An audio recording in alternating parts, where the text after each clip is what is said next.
sudah sempat survei di beberapa orang, Pak. Kalau itu saya pikir itu kan kita ke konsumen sih Pak ya. Ke Ya. office kemarin itu udah selesai ini. Kebetulan itu yang bantu-bantu di rumah ini lagi apa? Lagi libur dia anaknya hajatan. Dia minta Hmm. libur bulan lagi. Jadi akhirnya kerja sama istri nganterin anak, jemput ini segala macam nganterin les. Jadi Iya, ketemunya udah sore. Belum iya. sempat ngasih waktu untuk survei ke ininya, Pak. Oh Kalau iya, mungkin sih nanti itu pasti diagendakan, Pak. Itu iya, langsung, itu kan harus ada waktu khusus tuh, Pak. Terus nggak bisa siang itu, biasanya pagi itu. Kalau guru-guru bisa ada di sekolah itu pagi biasanya mereka. Sampai jam jam 11 itulah. Kalau jam, betul-betul. jam 11 itu mereka udah kabur masing-masing. Iya, iya, iya. Eh, Mm-mm.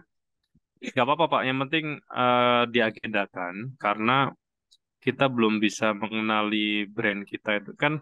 Memang kemarin sebelum masuk ke campaign ada beberapa langkah ya yang harus diselesaikan ya.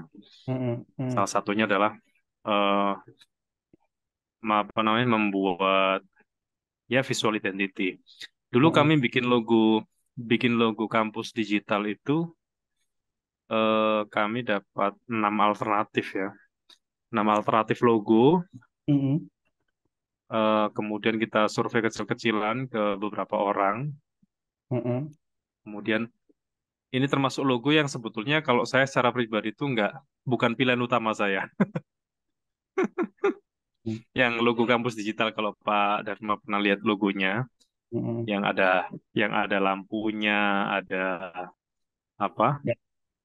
eh apa itu heksagonal yang buat kayak lebah itu.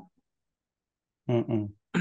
Kemudian warna warna ungu sama warna biru, warna oranye, kuning, biru dongker. Itu bahkan yang lucu begini, saya waktu apa? Kita ada project dengan Kemdikbud di Dirjen Vokasi itu kan kami ada seragam kaos itu warna ungu juga Pak, menyesuaikan visual identity-nya. Terus Mm-mm. ketemu dengan salah satu guru, Mas kenapa kok milihnya warna ungu? Mm. Kampus digital. Saya bilang ya ungu itu warna warna eksklusif, warna kreatif, saya bilang gitu.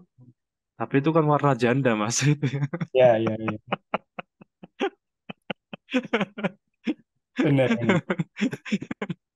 Terus suatu saat kita silaturahmi apa? Ke rumahnya salah satu guru itu. Mm. Ternyata benar, dia rumahnya semuanya warna ungu. Apa? Dan dia janda. Dia dia merasa nyaman dengan warna ungu karena dia merasa gue banget itu. Padahal kami bukan apa? Bukan milih warna ungu karena itu ya, tapi kita beberapa urusan riset riset warna, kemudian eh, visual identity logonya itu filosofinya itu macam-macam itu, dan Mm. diskusi kita di internal macam-macam juga terkait lampu, kenapa apa namanya bentuk eh, heksagonalnya lebah dan Mm-mm. seterusnya itu apa namanya ada perisainya Ya, itu ya. apa namanya eh, bukan pilihan utama tapi akhirnya ini yang kita pakai karena ternyata dari riset kecil-kecilan kita itu ini yang disukai oleh oleh beberapa orang dan Mm. salah satu dampaknya ya alhamdulillah sejak sejak kita launching ya kita kemitraannya dengan banyak pihak-pihak yang juga apa menganggap ini mitra yang tepat nah gitu. Tapi itu wilayah brand ya Pak ya. Brand itu kan Ya, baru wilayah persepsi ya. Belum ya, wilayah belum wilayah faktualnya. Nah, ya. sedangkan nama tadi nama bentuk eh, merek mau pakai ikonik atau wordmark. Kalau wordmark itu kayak kayak Microsoft itu wordmark. Kalau Ya, ikonik itu kayak Apple gitu ikonik. ya, Nah, itu kan pilihan ya, Pak ya. Jadi dan pilihan-pilihan itu ada di kita sendiri. Cuman memang kalau misalnya kita memaksakan apa yang kita mau ke market, ke pasar itu biasanya pasar nggak bisa dilawan gitu. Pasar sudah punya pilihan sendiri. benar, benar. Nah, itu Jadi sih, Pak. contohnya gimana kemarin itu bisa dapat itu, gimana contoh itunya survei kecil-kecilannya Pak? Kok maksudnya ini bisa tahu bahwa ini keinginan pasar itu seperti apa Pak kemarin untuk kampus digital? Kan kami gandeng konsultan, Pak. Konsultan kreatif agency atau brand gitu. Mm-mm, Kemudian kami kan di brief ya, di brief dikasih beberapa pertanyaan, kemudian kita isi dari internal kita.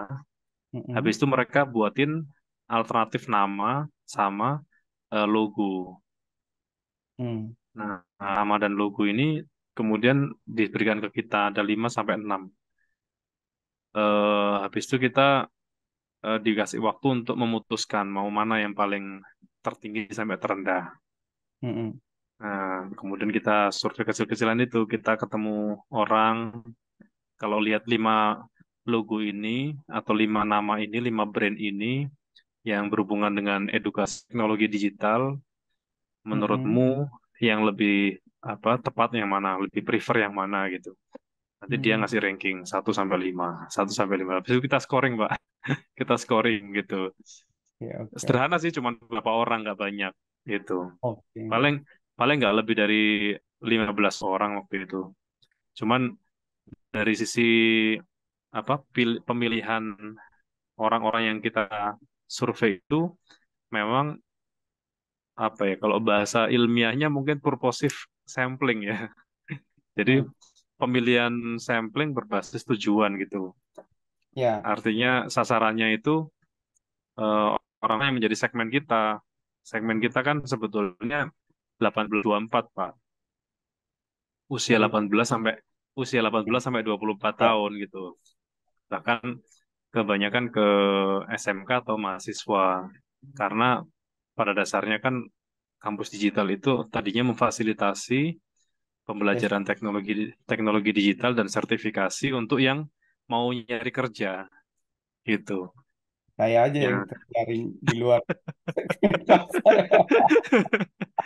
ya karena kami punya pengalaman dengan yang sudah berpengalaman itu yang dicari bukan bukan materi terstruktur seperti di kampus digital, tapi materi-materi yang custom.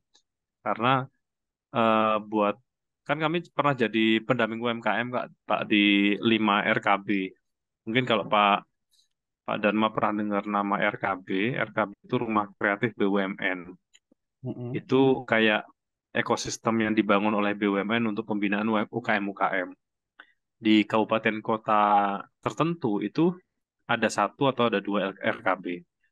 mm-mm, Di bawah, ada yang di bawah Telkom, di bawah Mandiri, di bawah BRI, di bawah Pertamina, tergantung di mana BUMN di situ besar. Nah, kami itu kan punya platform akuntansi online mm-mm, untuk apa? Sistem akunting. Kemudian ada platform LMS juga, ada platform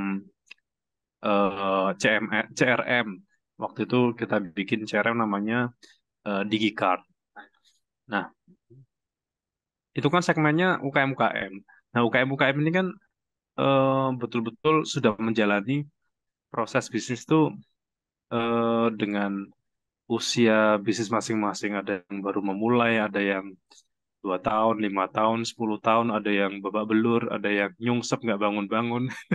ya, Nah, ini kan ketika kami menawarkan materi digital marketing secara terstruktur, mereka mm-mm, udah nggak sabar, gitu, nggak sabar karena eh, mereka maunya ya yang langsung bisa menghasilkan omset gitu. ya, benar, benar. Nah, dan ini yang terus kami sadari, oh, memang berarti segmen kita bukan UKM karena UKM ini betul-betul yang mentargetkan efektivitas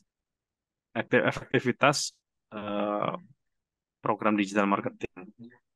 Mm-mm. Sehingga kita geser ke anak-anak SMK atau S1, D3 atau S1 yang bersiap mau cari kerja di bidang digital marketing. Makanya kita ngadain pelatihan dan sertifikasi itu kita ajarin semuanya gitu. Meskipun di kantor mereka bekerja nanti itu kepakainya yang mana, ya mereka fleksibel terserah Ya. kantornya. Misalnya hanya menggunakan sosmed, ya udah sosmed aja gitu. Tapi Mm-mm. mereka sudah belajar semua. Kalaupun di kantornya minta dia bikin website, dia pun bisa bikin website gitu, meskipun sederhana ya. Artinya belum sampai eh bahkan apalagi advance ya, intermediate aja belum gitu. Baru Ya. bikin baru bikin Handicap. yang penting domain domain profesional sama hostingnya tayang sama desain mukanya itu udah layak dibaca lah gitu. Ya. Company Karena profile lah. iya, company profile atau product knowledge atau sekedar landing page itu sudah cukup lah gitu. Nah, karena kalau mau mendalam lagi ya harus lebih belajar banyak, harus riset apa? Riset mandiri ya. Karena kalau mengandalkan jangankan pelatihan, orang kuliah aja, misalnya ngambil jurusan TI atau Ya. ilmu komputer, itu kalau nggak ngulik sendiri ya nggak dapat apa-apa. Nggak dapat apa-apa benar. Apalagi Iya, jadi dosennya cuma ngasih tugas aja. dosen datang ceramah ngasih tugas, dosen ceramah ngasih tugas, yang itu pun ceramahnya mungkin sudah nggak update ya, karena Dosen-dosen mahasiswanya lama. mahasiswanya nguliah lebih lebih kenceng gitu. Ya, Nah, benar. itu yang membuat kampus digital itu memposisikan diri, positioningnya itu memang 1824, Pak. Hmm, hmm. 1824, kemudian akhirnya kan kita lebih banyak kemitraannya ke sekolah, kampus, gitu. Hmm, hmm, hmm. Oke, oke. Itu sih, apa, eh, istilahnya implementasi dari yang kita bicarakan kemarin-kemarin di kampus digital. Di PT yang lain kita berbeda gitu. Di PT yang lain kita berbeda. Kalau di PT kampus digital itu karena problemnya yang kita temukan waktu itu problem statementnya adalah banyak orang yang pengen menguasai digital marketing tapi tidak mau mahal dan tidak mau apa tidak mau repot gitu. Jadi kita carikan yang paling simpel gitu. Yang paling Iya, simpel. Ada beberapa UKM itu cukup pakai WhatsApp loh, Pak. ya ada juga sih.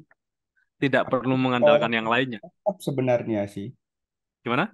Lebih powerful WhatsApp sebenarnya kan semua orang pasti pakai.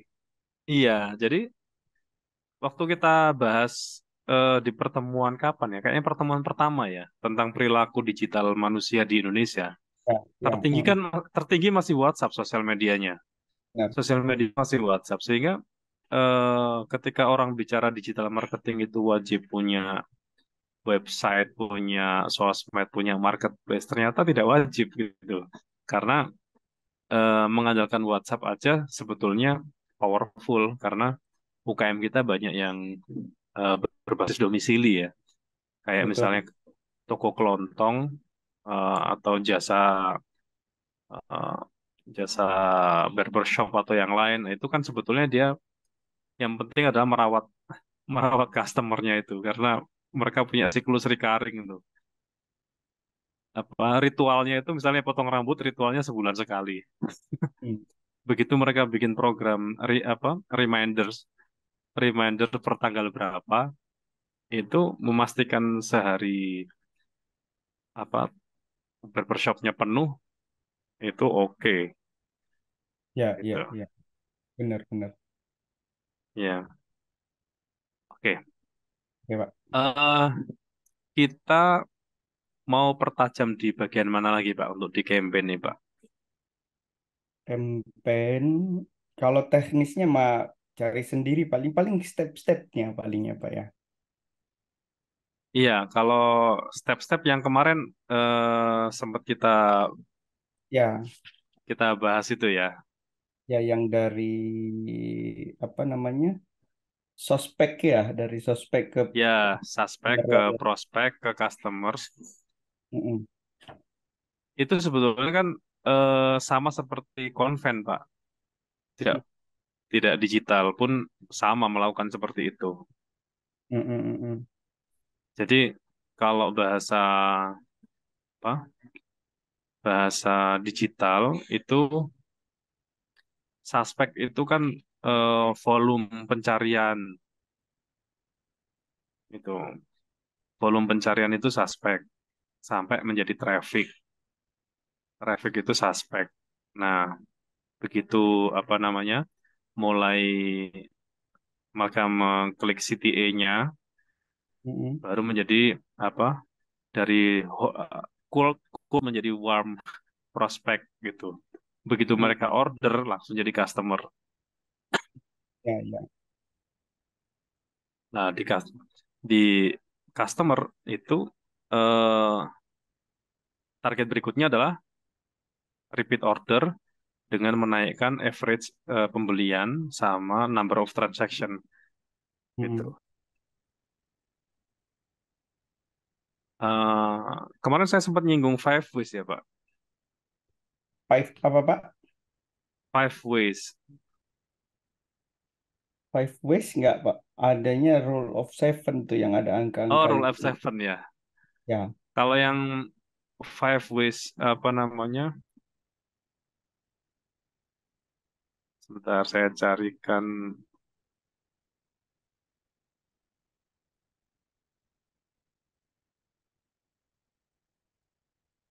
step-step itu campaign itu aja Pak ya paling nanti yang ininya. Kita lari ke situ kan Pak. Apanya? Apa? Step-step yang itu aja nanti paling untuk diperdalamnya ya. Iya, iya betul. Dan itu dijadikan sistem, Pak. Ya, ya. Dijadikan sistem artinya yang melakukan bukan lagi kita, tapi kita ngajarin tim kita untuk melakukan hal yang sama gitu. Mm-mm. Saya coba share. Ini saya download sebentar.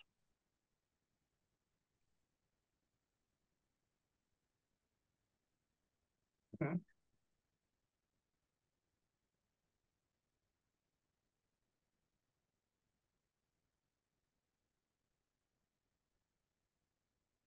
Jadi kalau di dunia marketing kita mengenal istilah five ways itu lima ini Pak. Satu, dua, tiga, empat, lima. Yang warna biru. Mm-mm. Five ways. Five Ways, ways, jalan lima ya Pak ya. cara. Ways, jalan Ways. atau cara. Ya, oke. Nanti ada filenya ini ya Pak ya. Itu dikirim Oh, di. boleh ini baru saya searching di Google Pak karena Oh, saya di Google banyak sebetulnya karena five ways ya. eh, ini bukan teori baru, bukan hal yang baru, tapi ini yang selama ini kita jadi patokan untuk review penjualan, review profit, review omset gitu. Oke, saya jelasin satu persatu Pak ya, five ways ya. Mm-mm. Yang pertama itu namanya lead generation. Mm-mm. Lead generation sudah kelihatan Pak Sudah Pak. di bagian ini nih. Oke. Jadi lead generation itu adalah eh, pekerjaan seorang sales atau marketing yang menaikkan jumlah suspek untuk menjadi prospek. Mm-mm. Suspek menjadi prospek. Contoh suspek itu kalau di offline, kalau misalnya ada toko kelontong katakanlah, itu kita masang, kita pasang pelang, Pak. Oke.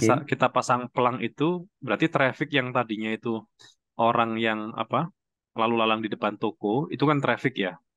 Ya, Nah, traffic kalau bahasa di digital namanya volume pencarian atau traffic. traffic Jadi ya. kalau volume itu banyaknya orang yang mencari, kalau traffic itu banyak orang yang datang untuk ngeklik eh, ngeklik lokasi toko kita gitu. Itu kan Mm-mm. kalau di dunia digital. Kalau di dunia apa realitanya atau nyatanya itu adalah orang yang lalu lalang di depan toko kita itu namanya traffic. Nah, kalau kita pasang pelang, berarti orang itu lihat pelang kita, papan nama kita. Nah, yang Mm-mm. melihat papan nama itu namanya suspek.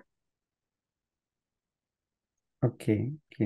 Itu kalau kalau berbasis location. Tapi kalau berbasis eh, suspeknya itu berbasis jasa, yang mungkin lokasinya nggak di pinggir jalan, di Mm-mm. dalam misalnya, maka menaikkan suspeknya itu dengan bagi-bagi brosur atau bagi-bagi flyer, kartu nama.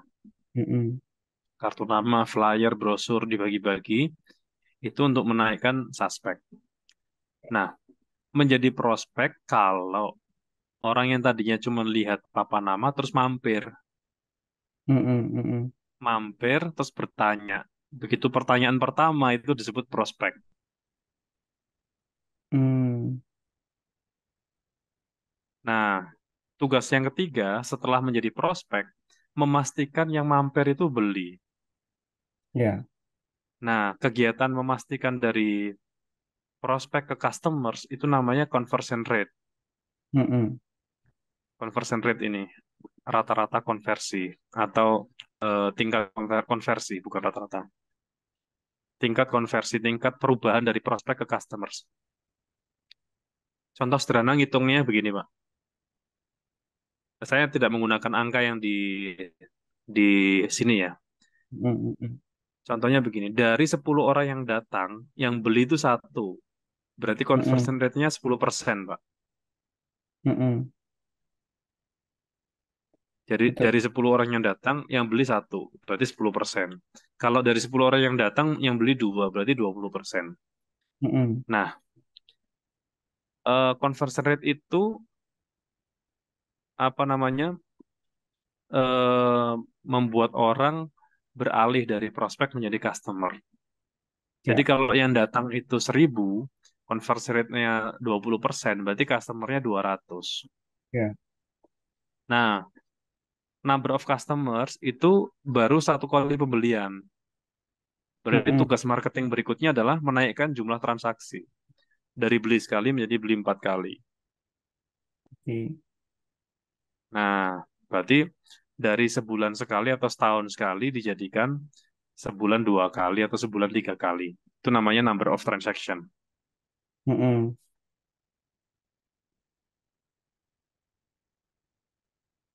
Nah, setelah menaikkan jumlah pembelian, tugas berikutnya adalah menaikkan rata-rata pembelian. Misalnya tadinya sekali datang itu belinya satu. Ya. Sekarang tugas seorang sales atau marketing adalah sekali datang belinya dua atau belinya tiga. Itu namanya average sales. Menaikkan rata-rata pembelian ya. Iya. Oke. Nah, itu kalau di total semuanya jadi revenue atau omset. Nah, Oke. Oke. sekarang tugas tugas yang kelima adalah menaikkan margin. Menaikkan margin itu bisa dengan menaikkan harga atau menurunkan HPP. Hmm. Yang tadinya margin keuntungannya itu 10% dinaikkan jadi 20%. Mm-mm. Nah, gimana gimana cara menaikkannya? Yaitu dengan cara menaikkan harga jual atau menurunkan HPP. Oke, oke, oke. Five way. Gitu, Pak. Five ways itu apa? Cara ngitungnya seperti itu. Udah, udah. Nah, eh, ini sebenarnya pekerjaan kita itu sama, Pak. Mau pakai platform digital maupun yang konvensional. Iya. Bedanya adalah kalau misalnya orang yang konvensional, misalnya lead generation itu dengan cara bagi-bagi brosur atau canvassing, masuk door to door, ngasih penawaran, ngasih apa eh, proposal gitu. Ini job desk marketing ya, Pak ya? Sales ya. Iya, betul, Ini saya betul, Pak. rangkap Ini semua, ini Pak. ini pekerjaan Bapak nih. Ini pekerjaan Bapak nih. Artinya mulai dari bikin list building, lead generation ini kan sebetulnya urutannya bikin list building nih, siapa aja yang mau disasar, mau ditarget. Ya, ya, Nah, ya. padahal ada banyak pekerjaan yang sebetulnya bisa di apa? Bisa didelegasikan ke tim. Nah, misalnya untuk apa? Naikkan lead generation ini sebetulnya bisa dikerjakan oleh orang lain. Hmm, Termasuk hmm, conversion rate. Conversion rate berarti kita perlu banyak sering-sering ngajarin AR kita, Pak, AR atau AI kita. Kita ajarin bagaimana caranya closing hmm. gitu. Karena kalau misalnya kita nggak memulai ngajarin dari sekarang, ya satu saat kita nggak pernah ngajarin, Pak. Iya, awalnya itu saya bukannya bilang egois apa gimana ya Pak, awalnya itu. Kenapa saya harus ngerjain semua selain mikirin cost? Yang kedua, ngelihat loyalitas pegawai. Ah, nanti kalau Iya, pinter dia udah tahu semua, udah selesai dia dia tinggalin kita ngajarin yang baru lagi. Kadang-kadang saya berpikir begitu, Pak. Nanti iya. Nah, lama-lama juga mikir ya, rempong juga. jadi sebetulnya gini, Pak. Suatu saat kita akan mulai merasakan pentingnya ngajarin tim itu pada saat kita sakit atau pada saat kita apa punya punya resiko yang di luar dugaan kita lah Ya. gitu. Eh, Dulu ya kami juga pernah punya apa punya IT punya programmer yang apa satu-satunya dan sangat ahli gitu sampai semua akhirnya kita juga melepas dua software kita itu ke dia gitu karena kita sudah nggak bisa berbuat apa-apa lagi. Artinya gini, sejak awal riset kemudian develop itu dibiayai oleh perusahaan. Hmm. Tapi karena semua pengetahuan tentang programming dan semua platform apa blueprint itu dipegang oleh dia, Hmm. itu sehingga yang paling menguasai dia gitu. Ya. Nah, eh, pada saat ada trouble, semuanya kita mengandalkan yang bersangkutan. Nah, Mm-mm. suatu saat yang bersangkutan eh, minta lebih dari Ya. gaji yang biasanya. Nah, kemudian jalan keluarnya, wah kalau kita kasih lebih nanti kasihan yang lain jadi apa iri gitu. Betul. Akhirnya kita inisiatif kita buatkan satu perusahaan yang dia salah satu pemegang sahamnya. Mm-mm. Nah, dan software-software itu diikutkan di situ. Software-software yang kita develop diikutkan di situ. Nah, eh, dan waktu itu sudah mau. Nah, kemudian yang terjadi berikutnya, kita mau pakai software kita sendiri harus bayar ke dia. Waduh. Padahal dulu risetnya tuh kita yang biayain gitu. Ya, ya, ya. Nah, akhirnya ya dengan terpaksa kita lepas. Nah, pada saat kita lepas, itu semua software itu dikunci, Pak. Dikunci. Tapi ini resiko apa di industri teknologi informasi seperti ini ya. Artinya Ya. setiap industri pasti punya resikonya. Nah, akhirnya kita mengambil keputusan, ya udah perusahaannya kita jual. Kita jual ke yang bersangkutan eh, dan kita jadi mitra aja deh gitu. Jadi mitra. Sehingga sampai sekarang kita pun jadi mitra, bukan sebagai apa bagian dari tim lagi. Hmm. Karena, nah, sejak saat itu kami punya kebijakan setiap develop software itu blueprintnya harus disiapkan kopinya dan setiap 3 bulan kita diupdate password Hmm. gitu. Ya, ya, ya. Karena apa? Kita sudah pernah mengalami yang kekunci-kunci gitu, Pak. Ini ini masih agak mending di saya. Di tempat lain, teman saya yang punya percetakan itu semua database, semua apa software, semua sistem kekunci oleh tim yang lama, kemudian eh, harus bikin yang baru Oh. gitu. Berarti solusinya minimal kayak gini-gini kan. Apa namanya marketing nih apa ya. Berarti kayak nomor telepon semua. untuk database itu Mm-mm. berarti harus milik perusahaan ya Pak ya. Nggak boleh. Betul, harus milik perusahaan, nggak boleh milik sales. Makanya biasanya beberapa perusahaan itu kan mereka disediain laptop, disediain HP, disediain nomor telepon yang menjadi aset perusahaan. Hmm. Sehingga semua semua perangkat kerjanya itu menjadi aset perusahaan. Ya, ya, ya. Gitu. Kayak saya ya beberapa ketemu dengan teman-teman yang di hotel, di apa, di restoran, di resort itu mereka AR-nya menggunakan nomor official gitu, nomor official, tidak nomor pribadi, meskipun nomor itu dibawa sama dia gitu. Iya, Sehingga betul. ketika suatu saat yang bersangkutan tidak lagi di situ, kita nelpon ke situ masih nyambungnya ke resort itu. Tapi, ya, ya, Ya, itu salah satu apa antisipasi sehingga database customer tidak sampai hilang. ya, ya, Nah, ya. kami juga waktu itu dulu yang pernah kena hack di supplier itu perusahaan yang supplier juga sama itu. Database kita nggak bisa diakses. Database kita nggak bisa diakses. Nomor-nomor yang kita punya itu sudah beralih ke nomor orang. Terus apa?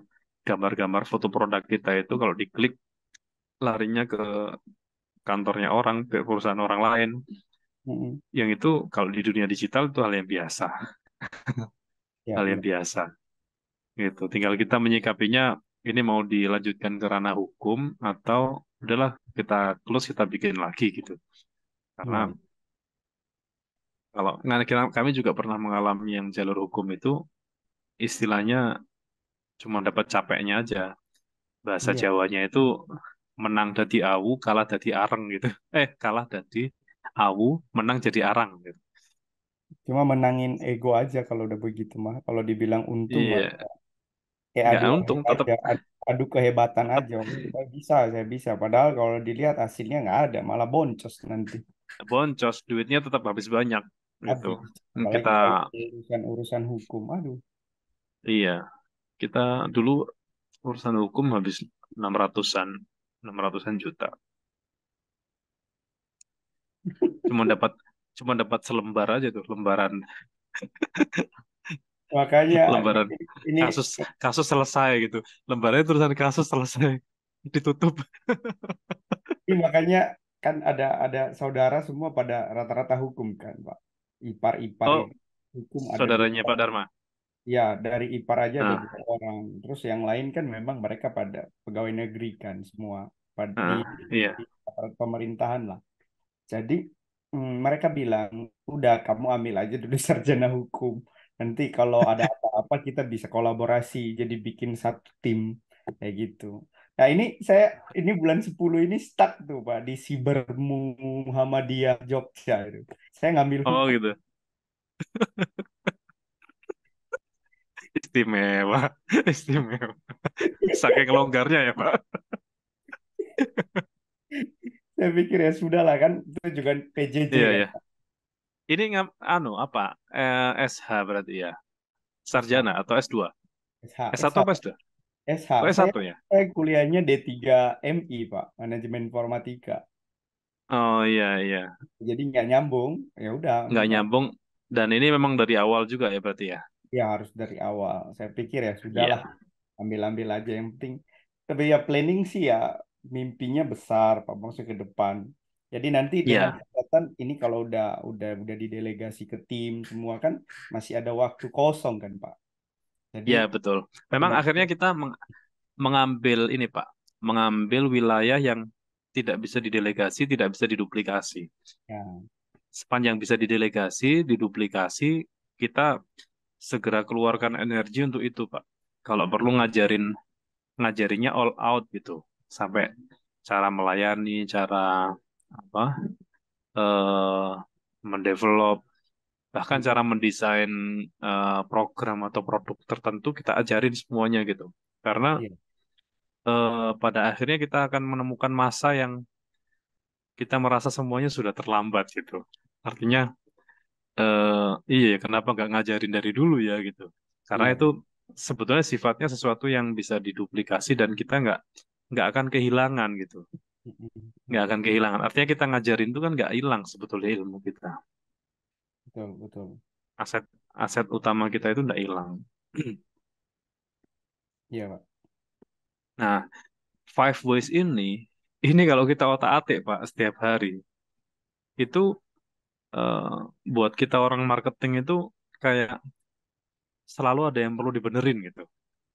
Hmm, Selalu ada hmm, yang perlu diimprove, selalu ada yang perlu dinaikkan lagi gitu. Karena ini setiap yang warna biru itu Pak, itu jurusnya ada 60 sampai 70 loh Pak kalau dari Action Coach itu. Dulu saya dapat itu bahasa Inggris semua, tapi apa namanya kita terjemahin, tapi saya harus nyari dulu file itu kalau kalau nyari yang terjemahannya itu. hmm. Sampai Maksudnya detail sekali 60, dia. 60 maksudnya 60 kontribusinya di sales. Jadi misalnya gini, lead lead generation itu ada 60 teknik Oh, ada. conversion. Ya, rate itu ada 60 sampai 70 teknik. Number of action ada 60 sampai 70 teknik.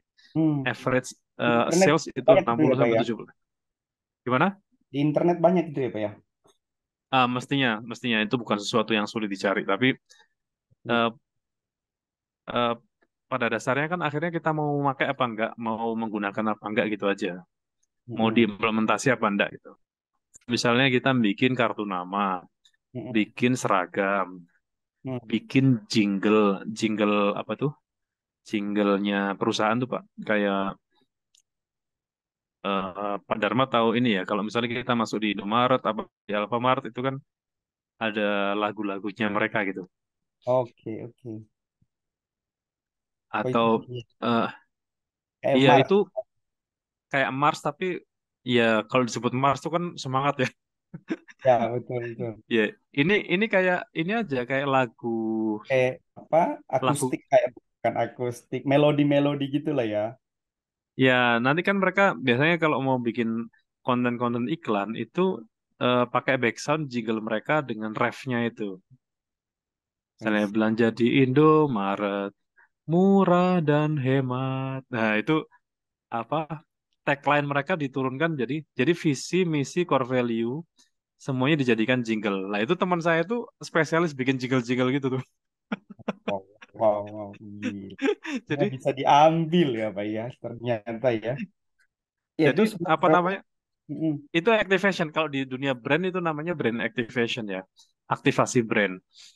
Tapi memang harus value di dalamnya itu kita memang harus punya punya apa ya istilahnya kita kan mau menanam software ke pikiran orang nih biar orang Betul. nggak kelain hati biar biar orang itu tetap belanjanya ke kita. Nah, software ini atau eh, yang mau kita tanam ini, value yang kita tanam ini apa dulu itu harus clear dulu nih, gitu. Hmm. Sehingga betul-betul kita jadi top of mind gitu, Hmm. Hmm. gitu. Kami dulu dapat tugas bikin jingle memang tahun 2009 tuh. Kami ikut coaching kayak gini. eh, Kami diwajibkan sama sama mentor sama coach kami itu bikin namanya Green Apple Book, terus jingle, Hmm. terus apa namanya souvenir. Hmm. Jadi itu jadi PR memang dan yang lucunya lagi kalau PR gak dikerjakan kami dendanya 2 juta dulu itu.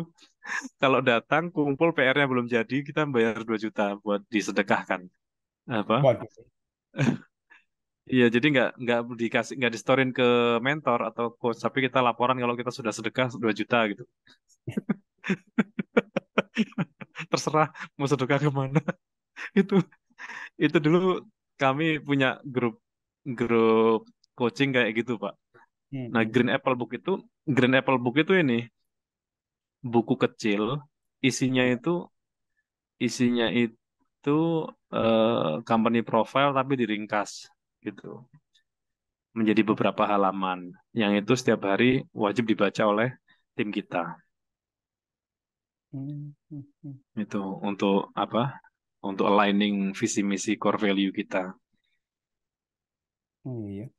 Jadi menerjemahkan start your success itu yang tagline-nya Pak Dharma itu diterjemahkan sampai ke karyawan kita itu benar-benar memaknai itu bahwa kita memulainya dari sini nih gitu.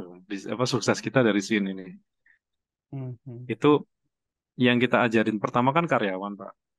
Nanti tim kita baru mengalir ke customer-customer kita. Nanti customer kita pun akhirnya apa terinspirasi dan kembali ke kita lagi. Gitu. Mhm. Mhm. Iya, iya, iya. Jadi kalau udah ngelihat begini banyak bener yang harus dibenahi, Pak. Ya intinya suatu saat kita ini Pak, mungkin hari-hari sekarang kita belum merasakan ya beratnya kalau masih dikerjakan semua gitu. Nah, begitu kita ada resiko, misalnya kita sama-sama nggak pengen ya, tapi ada resiko misalnya sakit lama gitu. Saya dulu pernah eh, di ICU itu sekitar 22 hari. Wah, di rumah sakit, tinggal di ICU, rumah Pak. sakit itu kenapa? ICU. Iya, jadi anak saya itu masuk ICU 16 hari, terus perawatan berapa hari ya? Pokoknya sekitar 22 hari saya di rumah sakit. Oke. Nah, itu kerasa betul, Pak.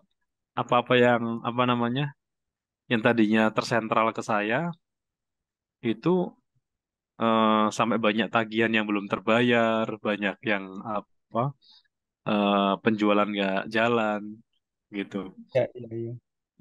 Yang sakit bukan saya, gitu, anak saya, apa, Hmm. tapi dampak ke kantor itu gede banget gitu. Iya, ya. Karena Benar, karena apa namanya? Saya baru baru menyadari, oh iya, kenapa saya nggak ngajarin mereka ya gitu. Tapi itu yang apa? Kita suatu saat akan ketemu di titik-titik seperti itu gitu. benar, Ya benar, mudah-mudahan mudah-mudahan sadarnya bukan pada saat sudah terjadi.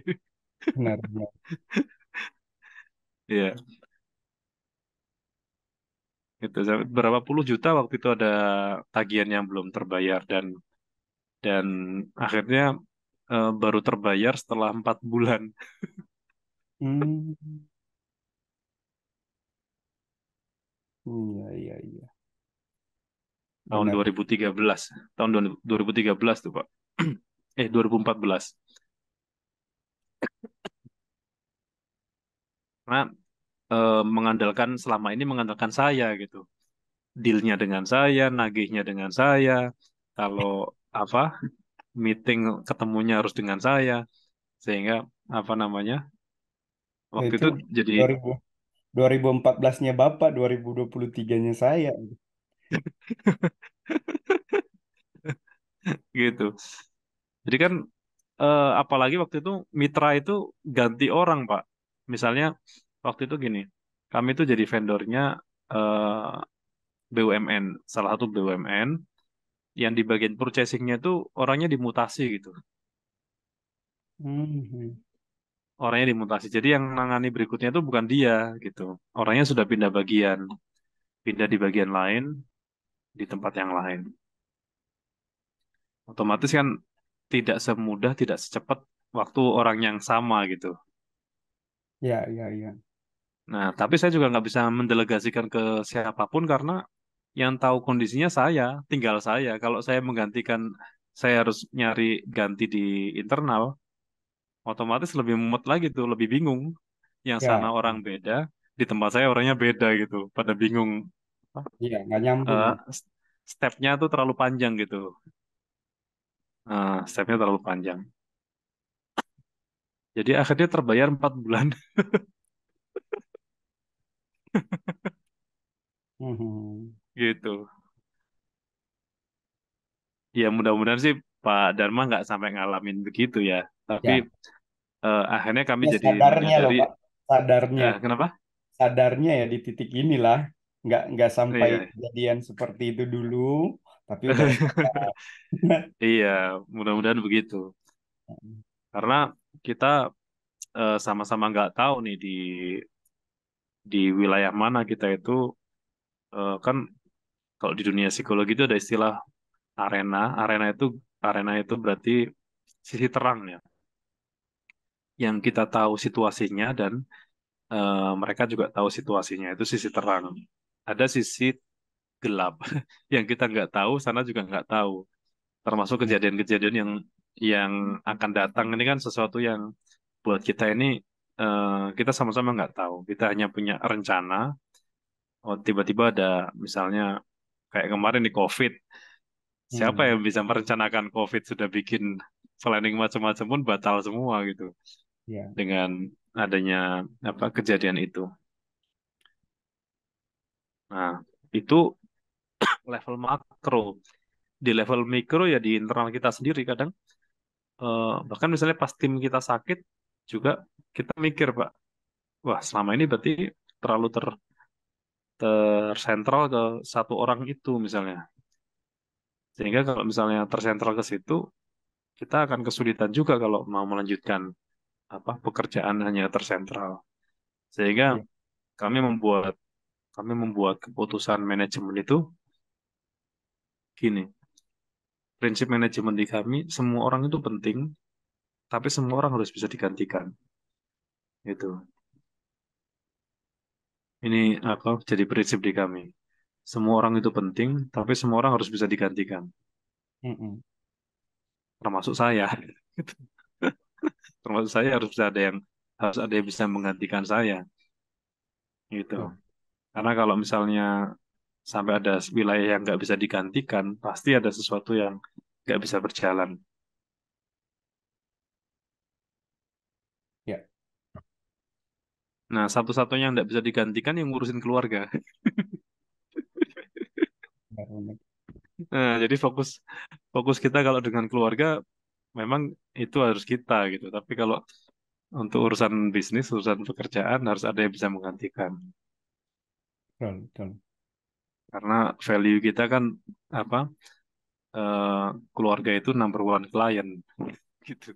Benar, benar. Klien pertama. Nah, kita sering ketemu dengan beberapa orang itu terbalik gitu. Keluarganya diwakilkan buat ngantar jemput diwakilkan, buat ngambil rapot diwakilkan, nemenin Aduh. nemenin di rumah sakit diwakilkan gitu.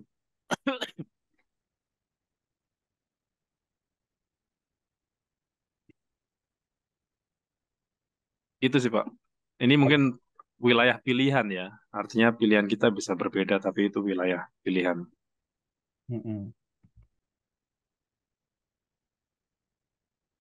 Oke, jadi yang ini jelas Pak.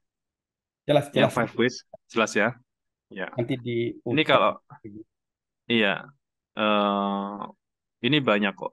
Filenya banyak di internet banyak. Karena eh siapa ya? Jadi action coach itu termasuk apa namanya? Termasuk kayak pelopor ya di Indonesia. Kalau di luar negeri mungkin nggak cuman pelopor, nggak cuman dia ya, banyak sekali. Kalau apa eh, di Indonesia yang saya tahu awal-awal yang mempelopori bikin coaching, bisnis coaching itu action coach. Kalau di dunia namanya Brad Sugar, Pak. Jadi kalau kalau Pak Dharma suka hunting buku-buku bisnis, itu Brad Sugar punya banyak itu. Ada instant cash flow, instant marketing, instant apa punya banyak. Dia Hmm. bikin modul-modul tentang bisnis itu. Yang sebetulnya kalau bicara bisnis kan dulu orang bilang nggak ada formulanya gitu. Karena mungkin para profesor-profesor itu pun kalau dipegangin satu perusahaan mungkin belum tentu jalan gitu. Mm-mm. Tapi bagaimanapun setiap bidang eh, pasti ada pasti ada polanya gitu. Termasuk akhirnya Mungkin di bidang bisnis dan manajemen itu pola bahwa di perusahaan itu ada struktur marketing, ada struktur operation, ada struktur keuangan, ada struktur manajemen SDM itu menjadi pola Mm-mm. sehingga kita mau ngambil pola yang mana gitu. Nah, termasuk SPM itu Pak yang kita bahas itu. Oke. Nah, tentang membangun tim kemarin saya sudah bahas ya Pak. Udah, Pak. Itu ada Udah tuh ya. yang apa namanya? List aktif. Ada Pak. Tugasnya ada, cuman apa namanya? Nanti kira-kira Pak Dharma terlalu banyak lah ini, terlalu numpuk nggak di tugasnya ini karena Iya, kemarin udah dikasih tuh, Pak, tugas list activity. list aktif iya, apa namanya? eh kayak tadi ya, survei. Itu kan Hmm. efektifnya kita sih sebetulnya satu-satu sih Pak. Habis survei kita review, kita satu tugas kita review. Kalau yang tim ini tugasnya sih yang pertama bikin struktur ya. Bikin struktur, yang kedua bikin Ini bikin format struktur itu ada nggak, Pak?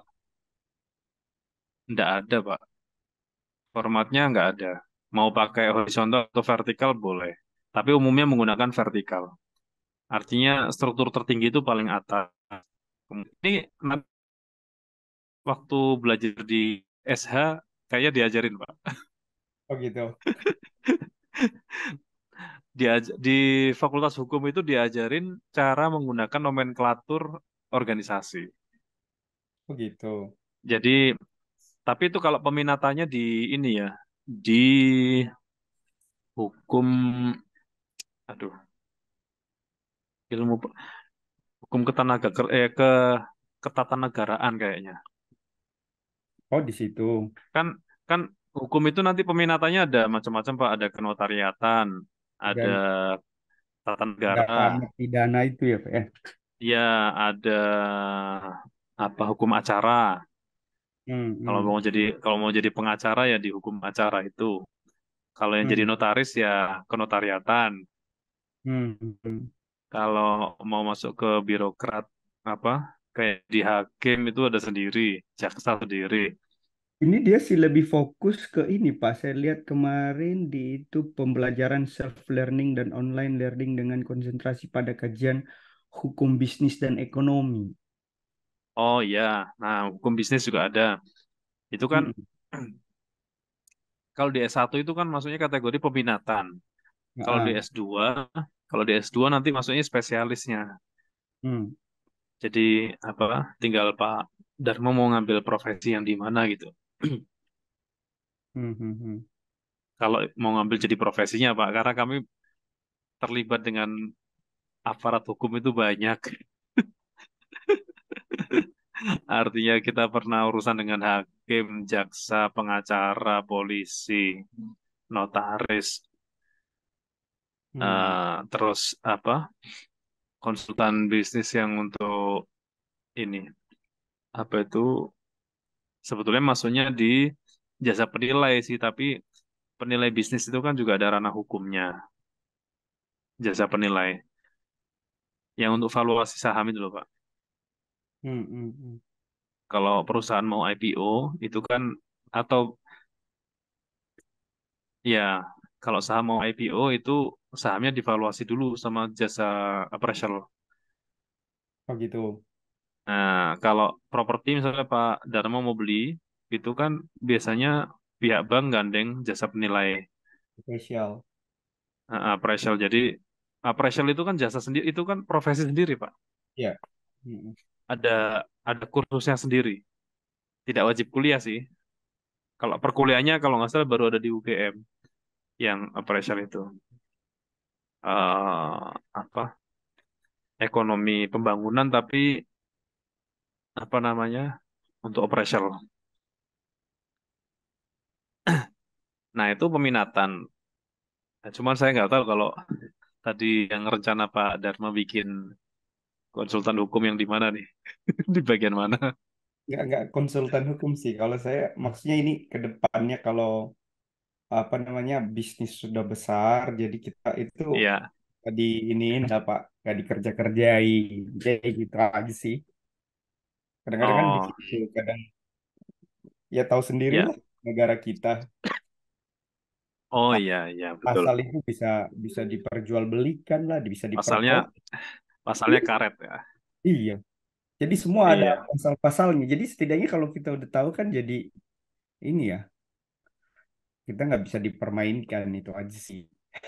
iya, betul, betul. Backup aja, Tadi backup. kalau tadi kalau format struktur itu, jadi yang apa? Yang umum itu ngikutin grading jabatan, Pak. Yang Hmm. umum dari mulai jabatan terendah sampai tertinggi atau tertinggi sampai terendah. Tertinggi itu kan umumnya di root. Hmm. Di bawah di root itu ada forum direksi, yaitu misalnya direktur SDM, Untuk keuangan. ini Pak, untuk bisnis kayak saya ini, setidaknya yang Iya. harus ada itu apa aja Pak?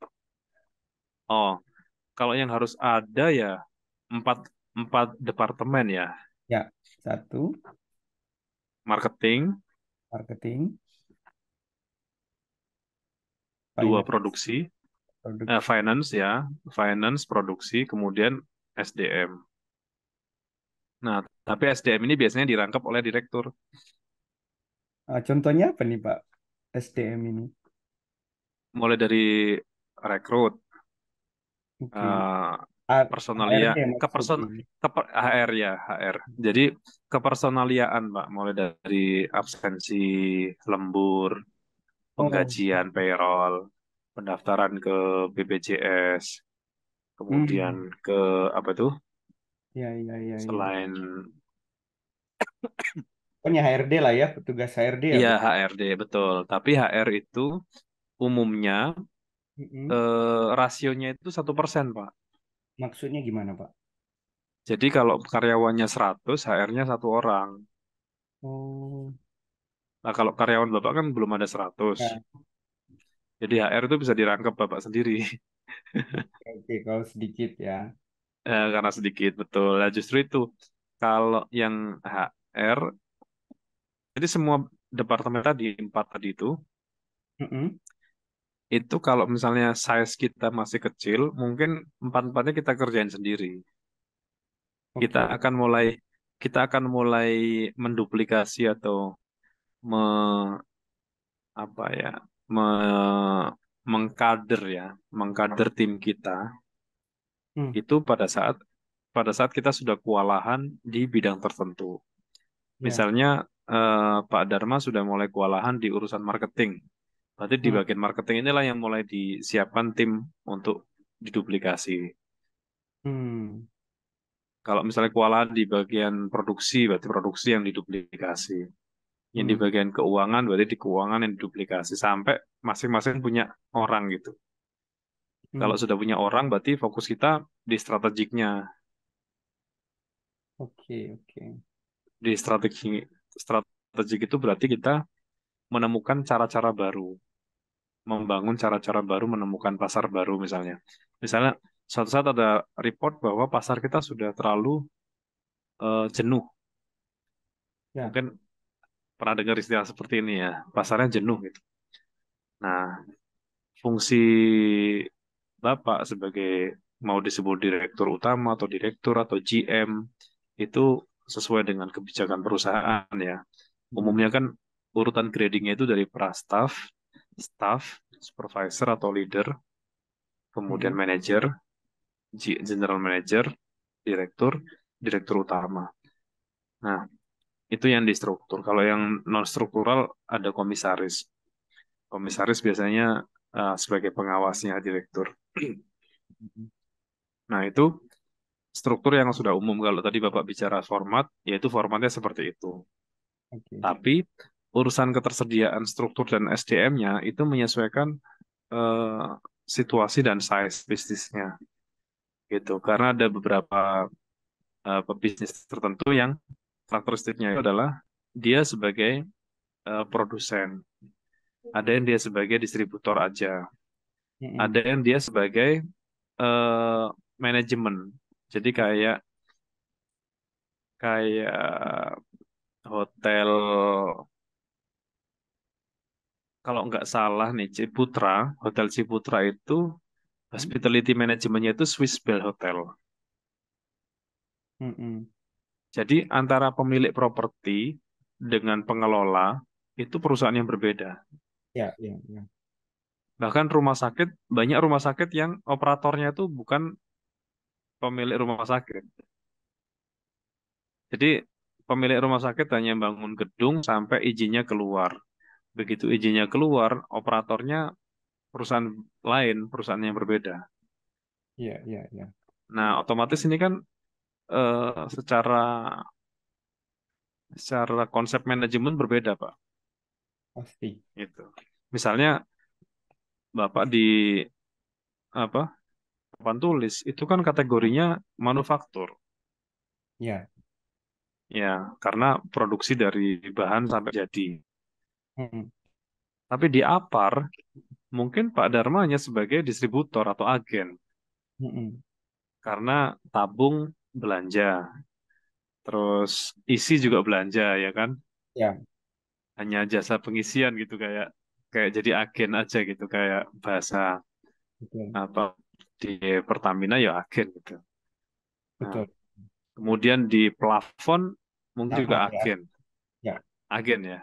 Kan ada Mm-mm. produsen sendiri. Nah, sehingga sebetulnya ketiga bisnisnya Bapak ini yang memiliki kesamaan cuma dua, yang apar sama plafon. Berarti Ya, betul. bisnisnya adalah perusahaan distributor. Mm. Karena perusahaan distributor berarti adanya adalah marketing, operation, keuangan. Mm-mm. Ya, karena eh, simple lah ininya. Secara bisnis proses itu simple. Kulaan, jual gitu. Ya. Tapi kalau yang manufaktur ini kan lebih rumit yang Mm. papan tulis nih. Karena selain apa kulaan, produksi, jual, dia juga memikirkan limbah. Ada apa? Ada dampak. Biasanya izinnya lain kalau izin di manufaktur tuh. Ada izin HO segala macam. Mm. Yang Mm. itu kalau di size tertentu itu kalau Ya, nggak dipenuhin direcokin sama LSM atau direcokin sama sama pemerintah itu. Nah, betul. AMDAL harus keluar izin juga, K3 keluar izin juga gitu. Mm. Nah, kalau di manufaktur lebih baiklah aturannya yang mengikat gitu dibandingkan perusahaan distributor. Nah, Mm. sehingga apa namanya karakteristik yang berbeda ini berdampak pada proses manajemen yang berbeda gitu. Proses manajemen yang berbeda. Gitu sih Pak kalau di saya. Jadi kalau misalnya menurut saya di punya Pak Dharma sendiri kalau seandainya dipisah menjadi tiga entitas, berarti strukturnya ada tiga. Tapi Mm. kalau misalnya entitasnya tetap satu, tapi jenis produknya yang dipisah, berarti divisinya aja yang dibedain gitu. Divisi distributor sama manufaktur gitu. Betul ya, bisa begitu. Bisa juga kalau kemarin saya lihat ada di manajer operasional ya Pak, Mm-mm. papan tulis sendiri sama Plafon. Sama pelapon apa? sendiri ya, Apa? sama Apa? apar sendiri ya. Ya, itu kan berarti pembedaan di divisi aja kan sebetulnya. Iya, Tapi benar. strukturnya kan masih satu gitu. Ya. Iya, itu sih Pak.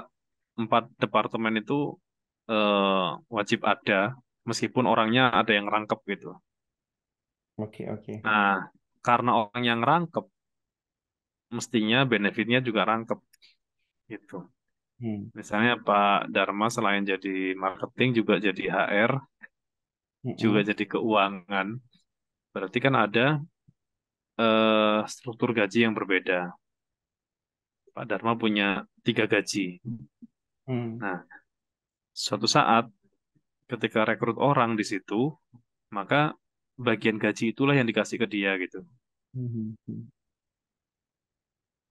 Sehingga kalau tadi ada isu kos, penghematan kos sebetulnya tidak ada perubahan antara nambah orang atau tidak, karena biayanya sama sebetulnya. Iya, iya, iya.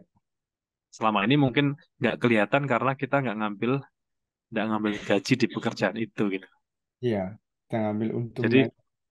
iya, jadi eh, eh, saya ingat dulu bapak saya itu jualan kerupuk itu kan apa? Kalau dihitung-hitungan kami itu nggak masuk gitu, nggak masuk, nggak masuk profit.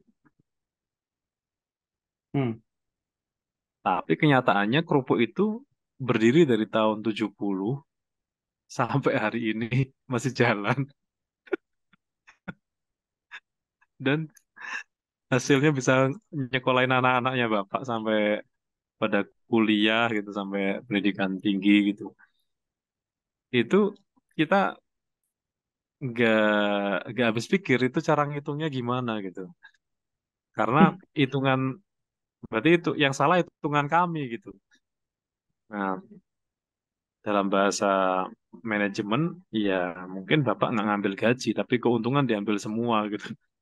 Sehingga apa namanya bisa buat bikin rumah, buat bayar sekolah, buat macam-macam gitu.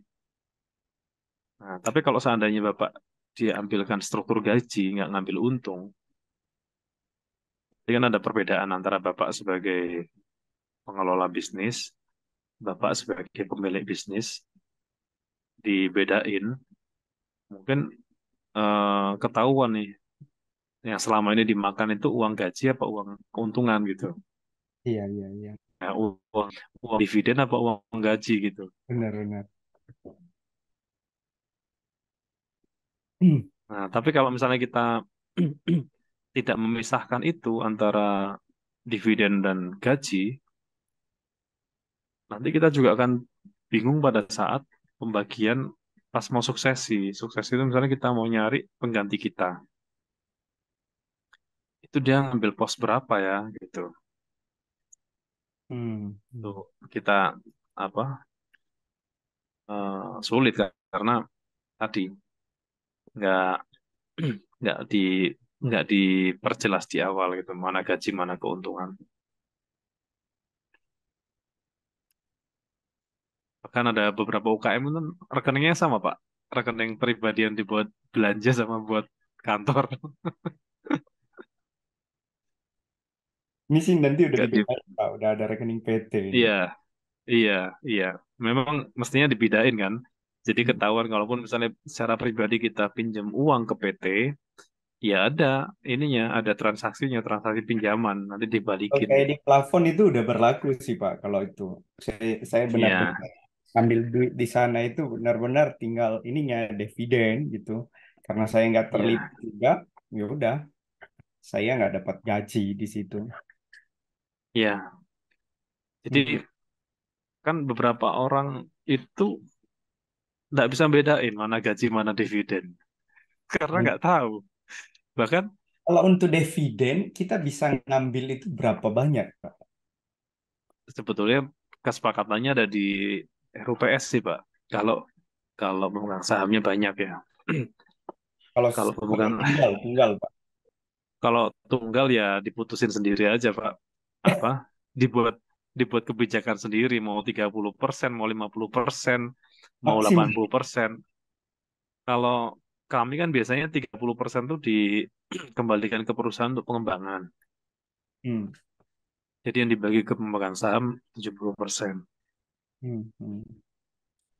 Ya, tinggal tadi kadang ada satu waktu tertentu, misalnya di tahun tertentu yang kita sudah nggak ada rencana pengembangan lagi karena mungkin baru selesai pengembangan, sehingga anggaran pengembangan nggak ada diambil semua. Hmm.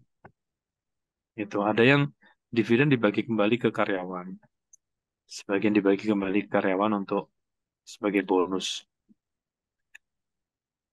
Hmm. Ada yang diambil untuk piknik, pikniknya meskipun piknik ala kadarnya, Ya, ke pantai. jalan kemana ya, jalan kemana gitu, ke gunung apa ke pantai atau kemana. Ya, ya, sekedar ya. untuk dibagikan ke karyawan. Ya, seperti itu sih Pak. Tingkat Oke. kewajarannya kan akhirnya kita sendiri. Cuman kalau rame-rame, kalau pemegang sahamnya banyak, ya tentunya sesuai kesepakatan bareng-bareng itu.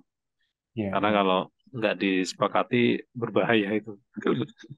Jadi Ya, riskan masalah. ya, sensitif kalau Iya, ke. sampai kita yang di PT Kampus Data Media itu, di PT kami yang satunya, yang bukan kampus digital ya, itu kalau RUPS gandeng akuntan publik, Pak. Wow. Bayar akuntan publiknya aja 20 juta tuh Per. per tahun. Wow, wow.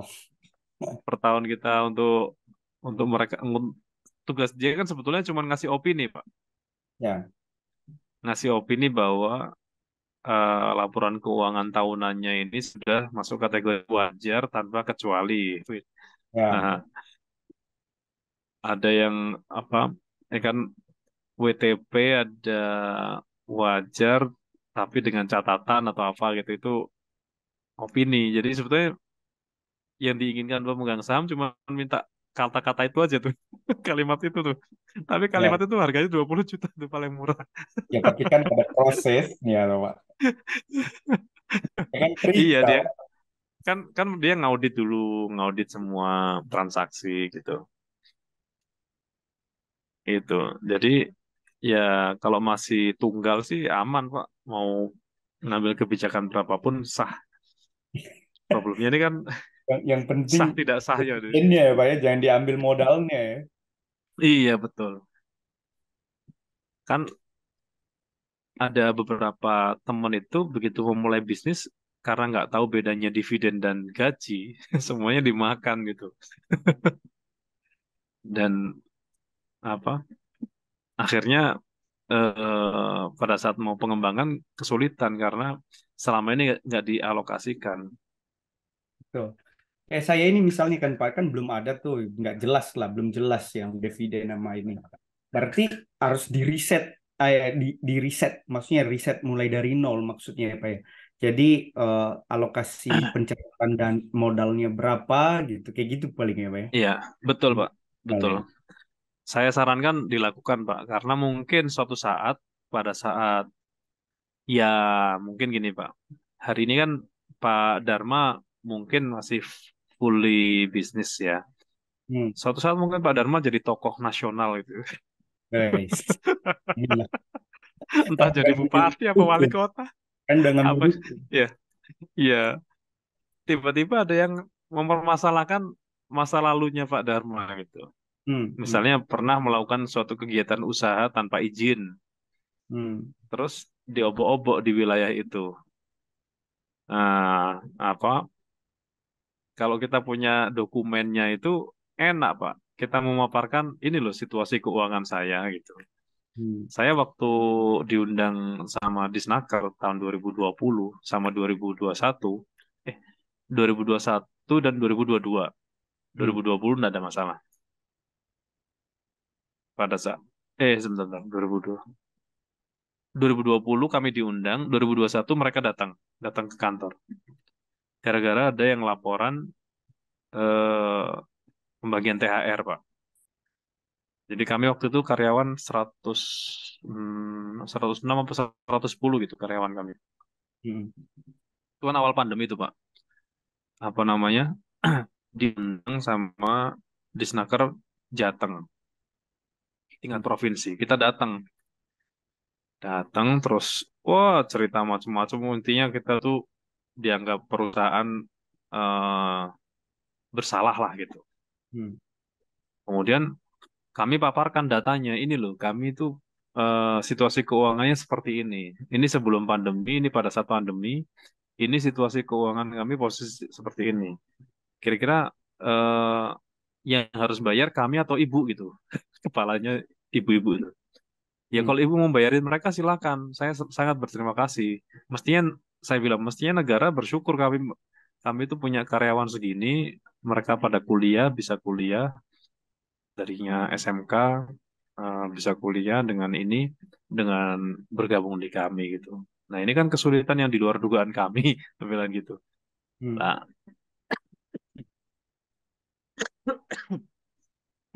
Dengan situasi itu, mereka di akhir sesi mereka minta maaf Hmm. gitu. Ya artinya mereka melakukan panggilan-panggilan ke perusahaan-perusahaan yang belum menunaikan THR itu karena di karena ditekan gubernur. Hmm. Kepala dinasnya habis dimarahin gubernur, kepala dinas marah-marah ke timnya, timnya marah-marah ke perusahaan. Jadi ini sebetulnya marah-marah yang betul apa? Jangan efek domino aja gitu. Lah, itu kami pernah mengalami. Sehingga data kami paparkan itu enak Pak punya data gitu. Hmm. Kan kalau dihukum gitu Pak. Kalau urusannya itu pidana berarti siapkan dananya. Kalau urusannya perdata siapkan datanya. Bener juga. Bener juga. Ih, Karena ini urusan kalau pidana ya siapkan dananya gitu aja Pak. Kami sampai tadi yang saya ceritakan kami pernah habis sampai 600 juta ya karena ini urusannya pidana sih. Jadi Dana. dananya harus siap. Iya juga ya. Ya, ya tapi itu lucu-lucuan jalanan aja Pak. Kita ini sama-sama orang jalanan.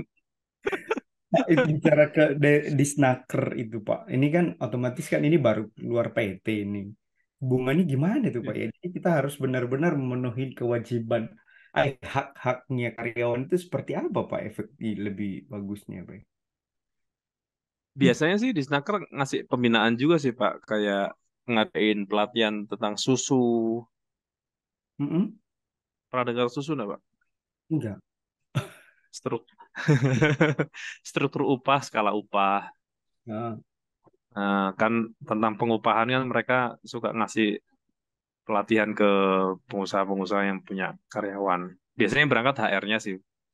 Kalau hmm, Pak Dharma punya HRD yang dikirim HR-nya untuk benerin cara ngitung upah. hmm, Kan sebetulnya ada aturan mainnya terus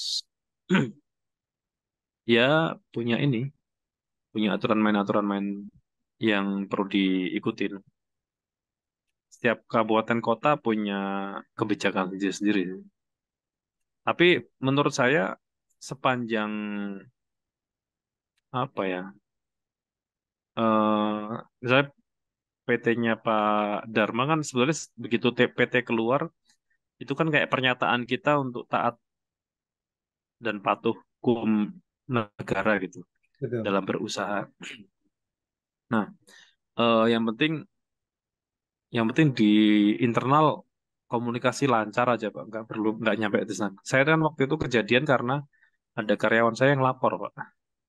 Hmm, Jadi nasihatnya di Snaker waktu itu Mas, aja apa komunikasi internalnya dibenerin gitu, biar nggak sampai ada yang lapor ke dinas. Kan sekarang lapor gampang Pak, tinggal mention di Snaker di sosmed. pakai Instagram mau pakai Twitter ya. Waktu itu kan ada kanal-kanal yang memang disediakan dinas buat laporan gitu. Yang terlambat pembayaran THR, yang THR hitungannya kurang atau nggak dibayar THR-nya itu kan lapor. Nah waktu itu Hmm, kan kita buat kebijakan THR itu kita split jadi dua kali pembayaran, dicicil gitu loh Pak. hmm. Nah ada yang nggak terima. Oh, urusannya cuma itu aja ya Pak. Tapi kalau untuk ke laporan pajak segala macam, gak ada urusan ya itu Hmm? Pak. Enggak ada. Gak ada ya. Kami kami rutin sih tiap tahun laporan pajak. Ya, maksudnya kan kayak saya itu kan saya bikin PT itu nggak gede-gede modal awalnya Pak, cuma yang 50 juta mikro lah intinya gitu. Iya, Orang iya. pajak kemarin nanya ada karyawan nggak? Untuk sementara sih belum ada Pak, saya bilang gitu. Jadi kan nanti Hmm. di laporan-laporan juga nggak ada ini kan, soalnya kan udah PKP Pak. Jadi nanti Oh yang langsung di PKP kan Pak? karena gini Pak, kayak apar-apar itu kalau masuk perusahaan wajib ada itunya, PKP ya. ya faktur pajaknya. Kalau nggak ada faktur pajak, ya justru itu sebenarnya targetnya. Iya, iya, iya. Heeh. Nah, saya bikin Ya, skala kecil, jadi nggak belum ada dulu. Saya ini aja, saya sendiri aja iya. dulu. Nggak salah itu Pak ya. Nggak masalah, nggak masalah. Yang penting laporan tahunannya nanti nggak sampai telat. Terus kalau Ya, PKP kan laporan bulanan ya, bulanan, bulanan dan laporan bulanan. Kalau hmm, kalau bulanan telat kayaknya dendanya 100.000 ke 200.000 gitu per, hmm, per hmm, keterlambatan. hmm, Ya pentingnya punya orang keuangan yang paham pajak bahwa dia bisa membantu ngaturin itu Pak. Jadi meskipun saat ini ada karyawan, kan sudah terlanjur laporan belum ada. hmm, Tapi nanti kan pajak akan melihat menggunakan apa pembuktian terbalik. Ini nggak ada karyawan tapi kok omset sampai 20 miliar ya atau sampai 30 miliar ya. Nanti dia akan menggunakan pembuktian terbalik itu. Ini hmm, nggak mungkin kalau nggak ada karyawan kan gitu. hmm, Nah, hmm, pada saat itulah si eh, orang keuangan kita yang bisa ngatur dibuat linier. Jadi tahun ini nggak ada karyawan, tahun depan dibikin ada karyawan satu. hmm, Nanti tahun berikutnya dibikin karyawan dua gitu. Sehingga rasional gitu pertumbuhannya, nggak terlalu ekstrim gitu. hmm, hmm, hmm, Karena pajak itu kalau kalau kita masih hitungan mungkin di bawah 100 miliar, mungkin eh, lirikannya masih lirikan senyum, Pak. Begitu di atas 100 miliar, lirikannya sinis, Pak. Dilirik. Ibaratnya setoran apa pajak kita misalnya muncul yang itu bunyi di dashboard mereka, misalnya, oh ini WP ini kok apa setoran pajaknya gede ya, gitu. Setoran pajak ini kan sebetulnya bisa jadi nggak lewat Bapak kan, hmm, lewat lewat mitranya Bapak kan, pada saat Bapak apa namanya belanja belanja pulaan itu Pak. hmm, hmm, Itu hmm, kan mereka pada saat transaksi menggunakan PPN ke Bapak, itu kan mereka store tuh. hmm, Nah, setorannya kalau kita sebutnya setoran pajak masukan ya. hmm, Ada pajak masukan, ada pajak keluaran ya. Nah, hmm, begitu mereka store, itu kan mereka juga mencantumkan NPWP-nya Bapak kan. hmm, hmm, Jadi sebetulnya di negara bisa membaca selama ini pembelanjaan Pak Dharma menggunakan supplier A, B, C, D itu sudah store pajak berapa berapa rupiah gitu. hmm, Kalau misalnya ternyata luarannya berbeda, nah mereka bertanya-tanya gitu. hmm. Nah, ini saya kan beli bahan juga nggak pakai NPWP tuh Pak, tapi mereka tetap bayar Oh ya pajak. aman. Oh ya ada Ah, aman Pak. Ya iya. Tapi yang sepanjang gini pertama Pak. itu Jadi makanya saya sempat kena juga Pak itu. Jadi PT Muroko namanya itu. Jadi dia minta NPWP saya. Jadi dari harga mm, yang saya dapat sih udah include PPN. Jadi tetap dibayar sama dia. Lah saya kan nggak ya berpikir kalau itu dibayar apa nggak dibayar kan. Tiba-tiba aja keluar gitu. Gede lagi. iya Nah cuma yang iya kalau akhir ini nih yang enggak. sebetulnya kalau misalnya pajaknya itu pajak masukan, Pak Mm-mm. Dharma belanja bahan yang include PPN, Hmm. berarti kan sebetulnya Pak Dharma sudah bayar pajak kan, Ya betul. tapi pembayarannya lewat penjual. Ya. Nah, daftar itu kan sebetulnya bisa diklaim Pak sebagai pembayarannya Pak Dharma, sebagai pengurang pajaknya Pak Dharma. Hmm.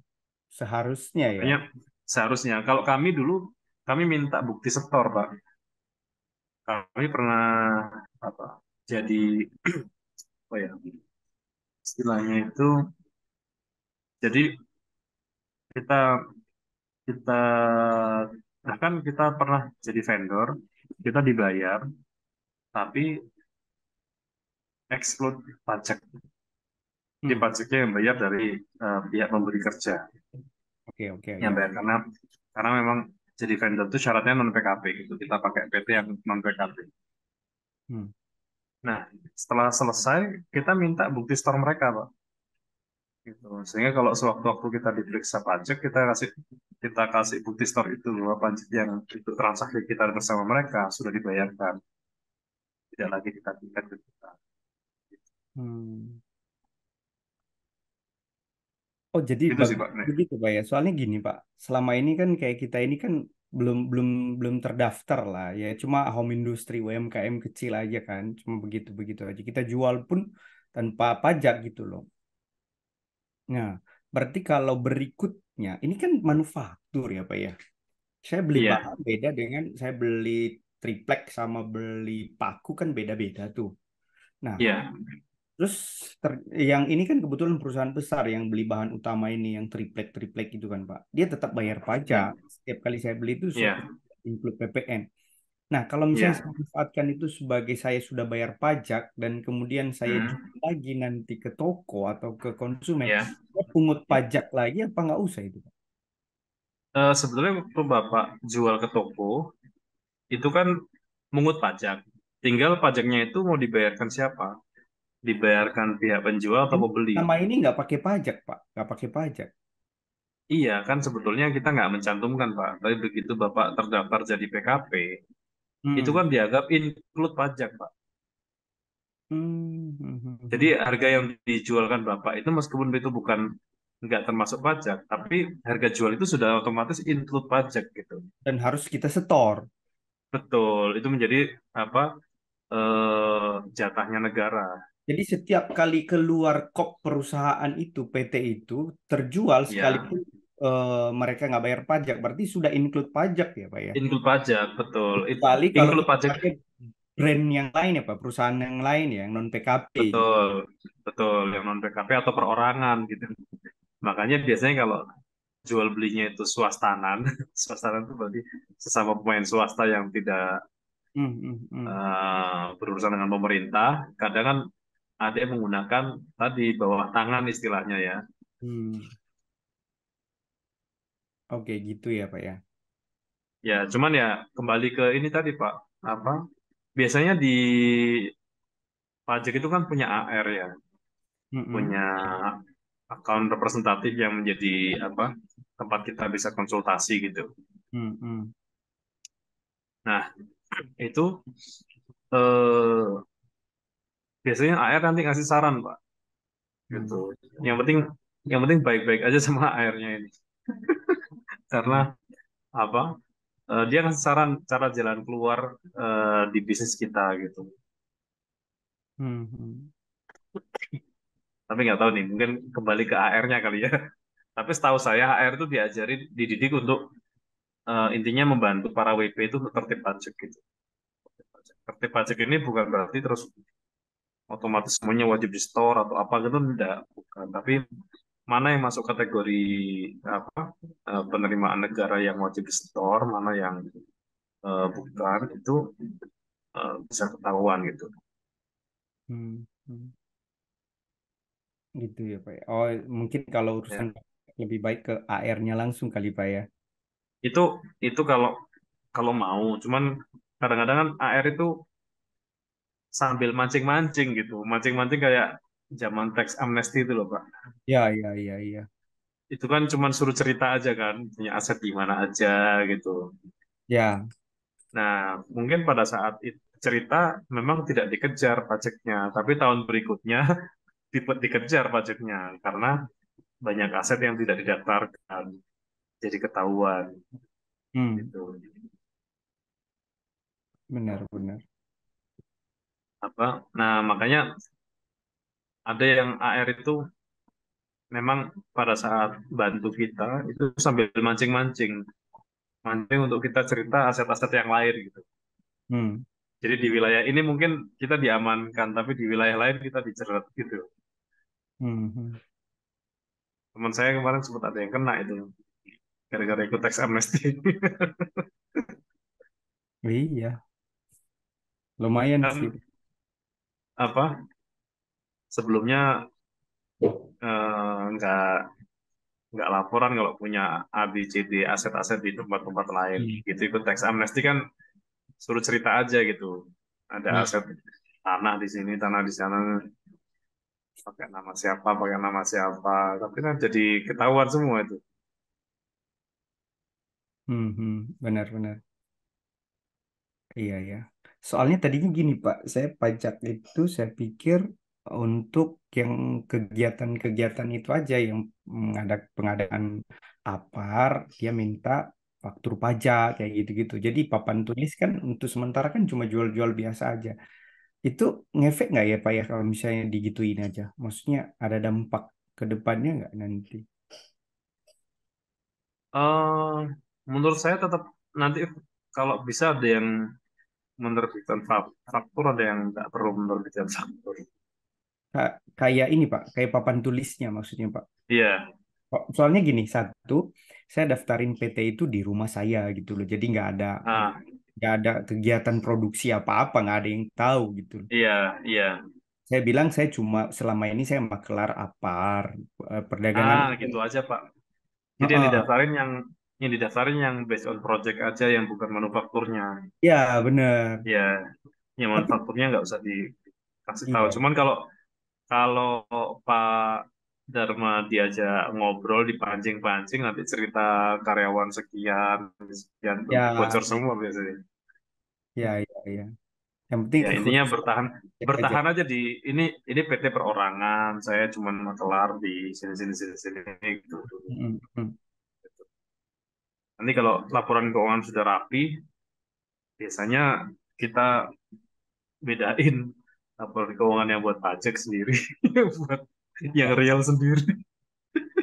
ya. Mau nggak mau ya Pak ya, kalau kayak gitu ya. Karena ada transaksi-transaksi tertentu yang kadang-kadang kita nggak rasional kalau dimasukin di pajak gitu. Misalnya kita punya pelanggan-pelanggan tertentu yang selama ini menggunakan harga Non harga pajak. dasar ya non pajak ya karena dia mau dijual lagi gitu. Mm, Apa, mm, selama ini bisa ditransaksikan karena memang masih terjangkau. Begitu mm. dikenakan pajak jadi berubah harganya. Tapi takutnya begini, Pak. Kayak misalnya nih, masuk ke Siplah ini ya kan kita jual papan tulis, kita udah Iya, keluarin pajak. Nah, dia dia selidikin lagi nggak? Kamu ngambil dari mana ini? Nggak perlu ya, nggak perlu yang papan tulisnya. kalau kalau belum besar sih biasanya nggak terlalu dikejar sih Pak. Itu ya. Kayak apar juga kan? Saya Berarti nggak ada masalah dong, Pak ya. Maksudnya gini, saya beli apar misalnya dari importir. Importir ini nggak iya, kenakan pajak, tapi ketika saya jual saya kenakan pajak. Itu kan iya, berarti di situ kan, Pak. Dia nggak mungkin telusuri importirnya kan. enggak. Yang penting pajak udah Kalau dibayar pada saat terjadi transaksi itu di perusahaan kita kan. iya betul. Justru Yang malah dia kalau importir ini sudah includein pajak, malah itu jadi mengurangin pajak kita ya. Kita udah bayar. betul, betul, Kakak betul. bilang tadi itu kan. Iya, pajak keluaran sama pajak masukan ya. Jadi yang bayar itu udah dari pabrik, dari importir sebenarnya kan.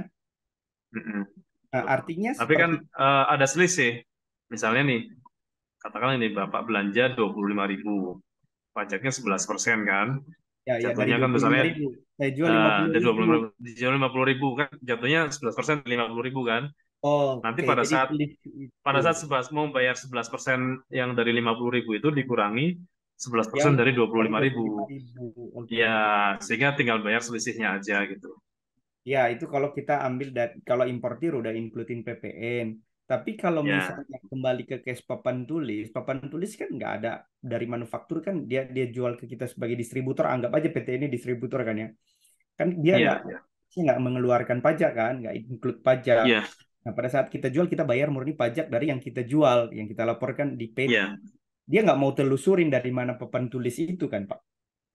iya, betul. Oh Kecuali ya. kalau ada dugaan sindikasi kejahatan, Pak. Mm-mm.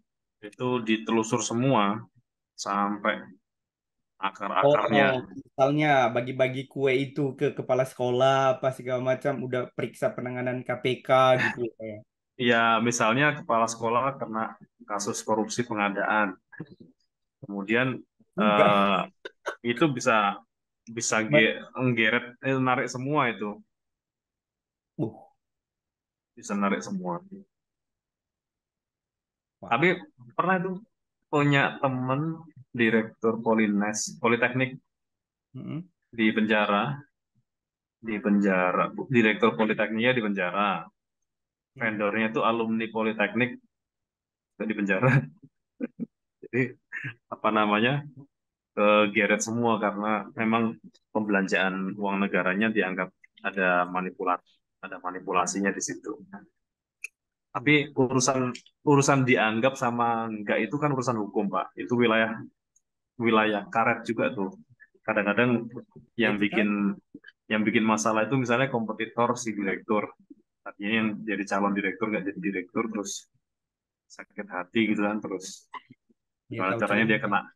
dia kena kasus hukum gitu. Biar jatuh nanti dia yang naik gitu. Itu ya ada aja gitu.